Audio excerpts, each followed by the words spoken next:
빌립보서 3장 1절 말씀 우리 함께 읽겠습니다.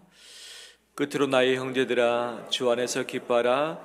너에게 같은 말을 쓰는 것이 내게는 수고로움이 없고 너에게는 안전하니라. 아멘. 저 앞에 나오신 우리 온 성도님들, 우리 학생들 주의 이름으로 환영하고 축복합니다. 아멘. 우리 서로 축복할까요? 만나서 반갑습니다. 축복합니다.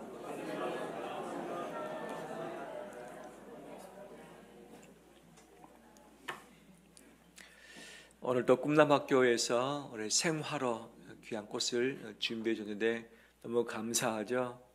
예, 우리 고마움의 박수 한번 들을까요?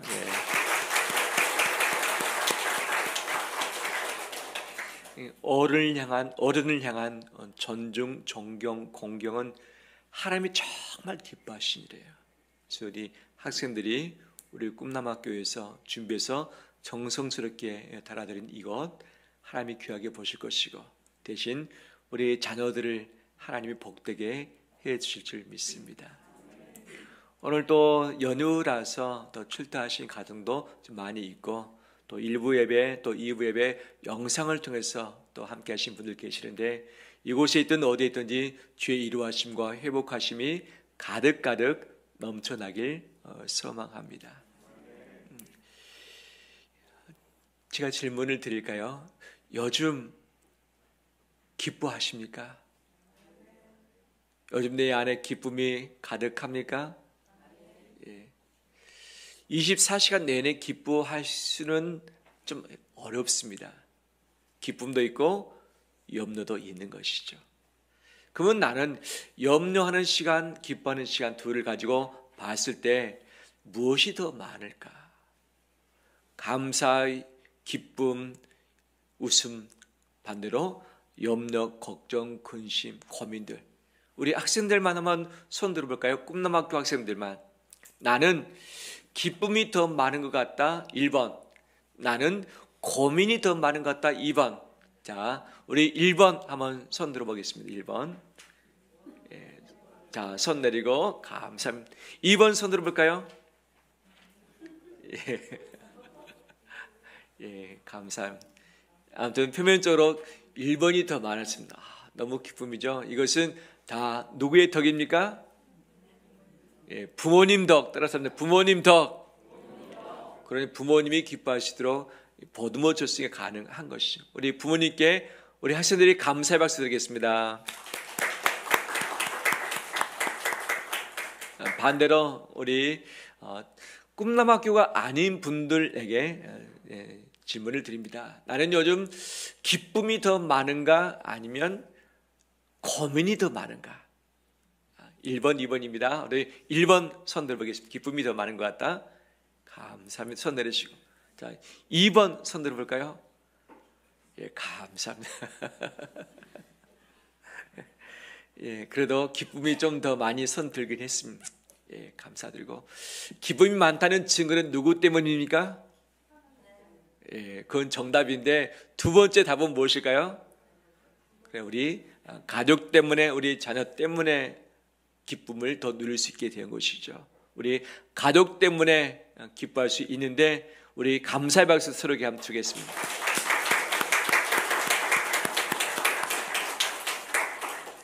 한 번 더 여론조사를 해볼까요? 지금 대통령 선거를 앞에 두고서 여론조사가 한참 진행되고 있기는 하지만 우리나라 사람들은, 우리나라 학생들은 기쁨이 더 많을까? 고민이 더 많을까? 나 말고 우리 국민들, 우리 학생들, 자녀들은 어느 쪽이 더 많아 보여지는가? 1번이 기쁨, 2번이 고민입니다. 자, 1번일 것 같다. 손 들어보실래요? 감사합니다. 2번일 것 같다. 그렇군요. 그렇죠. 객관적으로 볼 때에 염려스러운 것이 참 많이 있습니다. 대통령도 뽑아야 되고 앞으로 어떻게 우리나라가 건재히 서갈지 고민이고 우리 자라나는 학생들은 중간고사는 잘 마쳤어요? 중간고사 잘 마쳤어요? 성적이 안 나올 때까지가 기쁨이에요. 성적 나오면 부모님께 보고를 해야 되니까 이 마음이 좋지 않지만 그래도 끝나고 나서 왔으니까 그것이 기쁨 자체죠. 정말 우리 자녀들이 기뻐하기 쉽지 않는 그런 구조 가운데 있는데 이 안에서 어떻게 기뻐할 수 있을 것인가? 보면 우리나라 사람들은 언제 기쁨을 많이 누리는가? 목표를 달성했을 때, 내 점수 올려야겠다. 이 점수가 됐을 때, 합격해야겠다. 합격했을 때, 또는 취직해야겠다. 취직했을 때, 목표를 이뤘을 때 기쁨을 누리기도 하는 거죠. 또는 사랑하는 사람, 친구와 함께 있는 시간을 가질 때 기뻐할 수 있고, 새로운 것을 경험할 때, 무엇을 배우거나 여행 가거나 맛있는 것을 먹을 때 기뻐하고, 다른 사람을 도와주거나 도움을 받을 때, 또 다른 사람에게 선물을 주거나 선물을 받을 때 기뻐하게 되어진 것이죠. 질문 다시 드릴까요? 나는 선물할 때가 더 기쁜가? 선물 받을 때가 더 기쁜가? 나는 선물을 할 때가 더 기쁜 것 같다. 손 들어보실래요? 나는 선물 받을 때가 더 기쁜 것 같다. 예, 잘 보십시오. 선물 주기를 기뻐하시는 분은 오늘 선물 준비해가지고 주셨으면 좋겠어요. 예. 주는 것도 기쁨이지만 받는 것도 기쁨. 이것이 주고받을 때 기쁨인 것이죠. 5월달에 서로에게 선물을 주고받음으로 우리 가정 안에 기쁨이, 교회 안에 기쁨이 더 넘쳐나길 간절히 소망합니다. 예상치보단 좋은 일이 생겼을 때 기뻐할 수 있고, 취미나 관심사를 즐길 때에, 또는 신체적으로 건강을 회복했을 때, 이 정신적으로 맑아질 때에 기뻐할 수 있는 것이 우리의 조건들인 것이죠. 반대로 기뻐할 수 없을 때가 언제인가? 언제 기뻐하지 못한가? 특히나 타인의 시선이 내게 가까이 올 때에, 근데 이 평가가 지나치게 신경 쓸 때, 누군가가 내게 부정적인 평가를 할 때에, 좋지 않은 얼굴로 나를 바라볼 때에 우리는 마음의 기쁨을 잃어버릴 때가 참 많이 있죠. 성적, 내가 원하는 성적 얻으면 기뻐합니다. 하지만 그 성적, 원치 않는 성적 받으면 어떻습니까? 기쁨이 사라져버렸죠. 이번에 중간고사 몇 과목 시험 봤어요? 몇 과목? 몇 과목인지 모르죠? 평균이 다 내가 원하는 대로 더 높으면 좋지만 그 중에 아쉬운 과목이 꼭 있어요. 10과목 봤는데 9과목 잘 봤어요. 근데 한 과목 못 보면 마음이 어떻습니까? 9과목 때문에 기뻐해야 되는데 잘 보지 못한 한 과목 때문에 이 마음이 우중충할 때가 있는 것이 우리의 마음들일 수 있는 것이죠. 또는 내 상황과 내 처지가 좋지 않을 때, 경제적으로 힘들 때, 몸이 아플 때, 또 가정에 또는 화목함이 없을 때 내 안에 기쁨이 사라지게 되어지고, 세상의 현실에 대해서 절망이 느낄 때, 불공평함을 느낄 때 그럴 수 있고, 미래가 불확실할 때 나 졸업하면 뭐 할 것인가? 나 크면 뭐 할 것인가? 또 중간고사 끝나면 무슨 고사 다가와요? 기말고사 다가오고, 기말고사 다가오면 또 무엇이 다가옵니까? 방학이 오는데 또 그 다음 학년의 시험이 또 다가오는 것, 이것들을 생각하면 불확실한 미래 때문에 불안하거나 두려움이 있을 때가 분명 있죠. 때로는 과거의 슬픔, 상처가 계속 나를 붙잡는 것이, 이미 다 지나가 버렸는데 염려하고 걱정해도 과거가 안 바뀌는데 이 과거에 당했던 일, 그 결과를 가지고 계속 내 마음속에 품어가는 거예요. 이것이 얼마나 큰 고통이겠어요. 지난주에 대출 이야기를 했습니다. 아직 일어나지 않는 미래의 일들을 미리 상상으로 내 안에 가져오는 거예요. 근데 부정적인 것, 힘들 것, 잘 안 될 것, 고민스러운 것들을 미리 다 대출 받아가지고 오늘 힘들어하는 거예요. 이것은 미련한 일이라고 이야기를 나눴습니다. 반대로 생각할 수 있죠. 미래의 내 삶의 앞길에 좋은 일이 많을까요? 슬픈 일이 많을까요? 우리나라 사람들은 좋은 일을 많이 상상할까요? 어려운 일을 많이 상상할까요? 그렇죠. 역시 긍정적이시네. 미래의 좋은 일, 잘 될 것, 하나님이 도우실 것, 기뻐할 것, 합격할 것, 내가 좋은 사람 만날 것을 미리 상상해서 오늘 대출 받아버리는 것, 오늘 가져와서 미래의 즐거움을 오늘 누리게 되는 것이 참 좋은 것인데, 우리 한국 사람들은 미래에 대해서 늘 긍정보다는 부정적인 생각을 하기 때문에 오늘이 슬픈 거예요. 바로 이 이유 때문에 기뻐하지 못하는 여러 가지 일들이 생길 수밖에 없는 것이죠. 그런데 오늘 본문에 바울 사도가 말합니다. 따라서 합니다. 주 안에서 기뻐하라. 주 안에서 기뻐하라. 네. 바울은 현재 처지가 구금되어 있는 상태였습니다. 밖을 나가지 못합니다. 돈을 벌 수 없습니다. 생활 먹을 것이 걱정됩니다. 어떤 재판 결과가 나타나는지 알 길이 없습니다. 전도하고 싶은데 전도할 수 없습니다. 밖에 나가서 사람 만나고 싶은데 만날 수 없습니다. 감옥에 있기 때문에 못하는 것들이 많이 있는 것이죠. 운동을 못하니까 분명히 몸의 근육은 계속해서 줄어들 수밖에 없는 것이죠. 그렇기 때문에 바울은 기뻐할 수 없는 상황이었습니다. 하지만 바울은 내가 주 안에서 기뻐하노라. 내가 주 안에서 기뻐하노라. 이 빌립보 교인들을 향해서 너희가 기뻐할 수 없는 여러 가지 많은 이유가 있지만 너희도 주 안에서 기뻐했으면 좋겠다라고 하는 거죠. 형편 보고 보면, 미래를 보면 기뻐할 수 없지만 주 안에서 기뻐라 라고 하는 것이 하나님의 명령인 것이죠. 그러면 어떻게 주 안에서 기뻐할 수 있을 것인가? 어떻게? 몇 가지가 있는 것이죠. 선물을 받을 때가 기뻐요? 줄 때가 기뻐요? 받을 때도 기쁘고 줄 때도 기쁘고, 하지만 선물을 준비하는 것은 무엇이 필요해요? 돈도 필요하고 대가 지불도 필요하고 시간도 필요한 것입니다. 시간과 대가 지불, 돈을 써야만 선물의 가치가 있는 것이고, 이것을 준비할 때 기쁘고 줄 때 기쁘고 받을 때 기쁘고 또 다시 추구할 때 또 기뻐질 수밖에 없는 것이죠. 우리 어린이날 어떤 선물 받고 싶으세요? 작년에 물었을 때 아이폰 받고 싶다고 하는 학생이 있는데 아이폰 1년 동안에 받았는지 모르겠어요. 누가 말했는지 생각 안 나죠? 저는 기억을 하고 있습니다. 우리 학생들 어린이날 때 무슨 선물 받고 싶으세요? 안 받아도 돼요? 안 받아도 된다. 야, 너무 뭐 받고 싶어요? 예, 지금 고민을 하고 있는. 이미 시간이 끝났습니다. 우리 부모님들 어버이날 때 어떤 선물 받고 싶으세요? 어떤 선물? 두 가지 선택을 드린다면 이렇습니다. 하나는 돈 봉투, 하나는 편지 봉투. 뭘 받고 싶으세요? 솔직히. 둘 다. 욕심 많으시네. 잘 들었죠, 우리 어린이들, 학생들? 부모님이 드릴 돈이 없으면 뭐라도 드리라? 편지 봉투라도 드리라. 알았죠? 우리 학생들, 이번에 드려야지 내년 어린이날 기쁜 일이 많이 생길 거예요. 하지만 형편상 선물을 줄 수 없을 때, 받을 수 없을 때가 있어요. 나는 하고 싶은데 형편이 되지 않을 때 그런 거예요. 어버이날이 되었는데 꽃을 달아드릴 부모님이 계시지 않을 때 마음이 아픈 거예요. 가족들이 함께 모여야 되는데 모일 수 없을 때 아픈 거예요.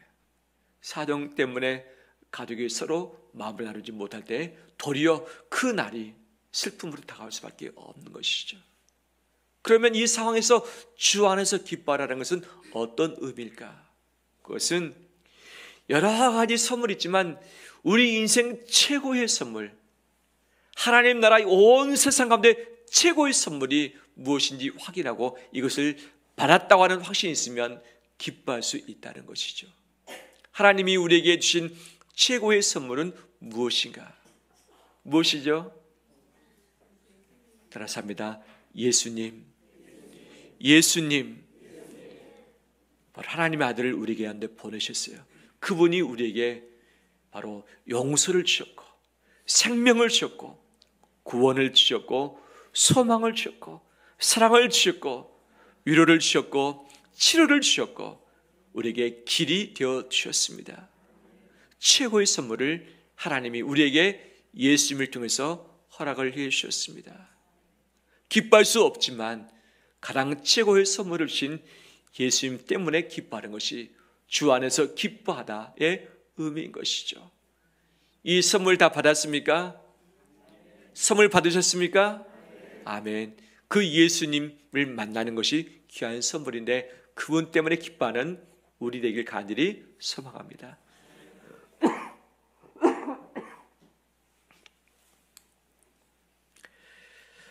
두 번째요. 주 안에서 기뻐하는 것은 어떤 의미일까? 공간적인 의미가 있는 것이죠. 내가 처해 있는 이곳이 여러 가지 어려운 곳으로 가득했지만 이것보다 훨씬 더 크신 주님이 우리를 덮고 계신다는 사실. 가장 크신 분이 우리를 통치하고 계시고 우리가 어느 곳에 가든지 주님이 계시지 않는 곳이 없는 것, 이것이 우리가 살아가는 이 세상인 것이죠. 슬픔도 있고 숙제도 있고 아픔도 있고 걱정도 있고 고민도 있고 부족함도 있고 하지만 바로 주님이 우리를 다스리는 그 세상, 하나님의 통치가 있는 세상, 주님만에 머무는 그 자체로 기뻐하는 우리 되길 주의 이름으로 축원합니다. 여러 가지 어려운 가운데 있지만 어려움보다 훨씬 더 크신 주님이 우리를 다스리고 계시고 그분이 우리를 다 보듬고 계시는데 그 공간 안에서 기뻐하는 우리 되길 주의 이름으로 축원합니다. 마지막 세 번째, 시간 안에서 기뻐하길 원합니다. 성경은 기뻐하되 항상 기뻐하라 말씀하셨죠. 항상 기뻐하라. 요즘에 몇 세 시대의 인생을 살아갑니까? 몇 년 산다고 말합니까? 100년. 우리 학생들 앞으로 몇 년 더 살아야 돼요? 생각이 됩니까? 우리 어르신들에게 제가 질문을 하겠습니다. 나는 100세까지 살고 싶다. 손 들어보십시오. 어르신이 아니잖아 너희들은. 어이구, 야, 100세까지 살고 싶다. 우리 학생들이. 우리 어르신 중에 안 계십니까? 혹시 100세보다 더 살고 싶은 분 계신가요? 아마 거의 없을 거예요. 그런데 주위를 돌아보면 크게 아프지 않은 이상, 사고 나지 않은 이상 100세 가까이 사시더라고요. 그러면 나이가 들어서 건강치 못한 상황에서 재정의 여유가 없는 상황에서 100세까지 사는 것은 어떻게 보면 슬픔일 수도 있어요. 하지만 우리는 살아내야 됩니다. 그러면 100세까지 사는 것, 1000세까지 사는 것, 이 100세의 1년은 작습니다.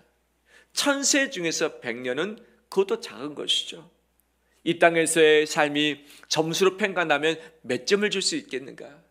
100점 만점에 내 인생을 현재 평가한다면 나는 몇 점 줄 수 있겠는가? 우리 학생들에게 질문하겠습니다. 현재 내 삶을 100점으로 환산한다면 몇 점일까? 나는 50점 이하 같다. 손 들어볼래요? 우리 학생들. 나는 50점보다 높은 것 같다. 손 들어보세요. 나는 100점인 것 같다. 아무도 없군요. 예. 우리 어르신들에게 질문하겠습니다. 내 인생은 50점이 좀 안 된 것 같다. 손 들어보실래요? 나는 100점인 것 같다. 예. 딱 한 분 손 드셨습니다. 내 인생은 50점에서 100점 사이인데 그래도 90점 이상인 것 같다. 손 들어보실래요? 나는 7, 80점 정도 같다. 나는 60점 정도 같다. 예, 감사합니다. 손 안 드신 분들은 빵점은 아니겠죠. 이 땅에서의 내 평가의 점수가 다 있어요. 하지만 이것들이 좀 부족할 수 있습니다. 그런데 하나님이 예비하신 천국에 있어서는 우리 인생은 100점 인생. 근데 이것이 1년 동안 누리는가 100년간 누리는가? 아니죠. 천년, 만년, 억년, 조년 영원히 누리게 될 것이 하나님 나라에서 우리의 삶인 줄 믿습니다. 수만의 기간 동안에 우리의 현재 인생에 고통이 있을지라도 이것은 전보다 작을 수 있다는 사실이죠. 그래서 시간을 창조하신 그 주님 안에 있다면, 영원한 생명을 주신 그 주님을 기억한다면 현재의 고난, 현재의 아픔과 슬픔과 고민들을 우리는 덮고 갈 수 있다는 것이죠. 주님 안에서 기뻐하라. 즉 시간의 영원성을 가지신 그 주님 안에 있을 때에 그 주님이 주시는 기쁨을 가슴속에 품고서 현재의 아픔과 어려움과 고민들을 덮어나가는 우리 되길 주의 이름으로 축원합니다. 따라서 합니다. 주 안에서 기뻐하라. 주 안에서 기뻐하라. 오늘뿐 아니라 5월달로 내 심령이 주님 안에서 기쁨을 누리길 간절히 원합니다. 가정에서 큰 소리 내지 마시고 다투지 마시고 화목한 가운데 기쁨이 넘쳐날 수 있도록 내가 먼저 애를 쓰고 노력하는 자 되길 간절히 소망합니다. 우리 주님의 길 교회뿐 아니라 이 나라 민족 가운데 슬픔과 염려와 고민과 두려움이 있는 것이 아니라 이것이 있을지라도 주님 때문에 기뻐하며 이 기쁨을 전파하며 나가는 우리 되시기를 주의 이름으로 축원합니다.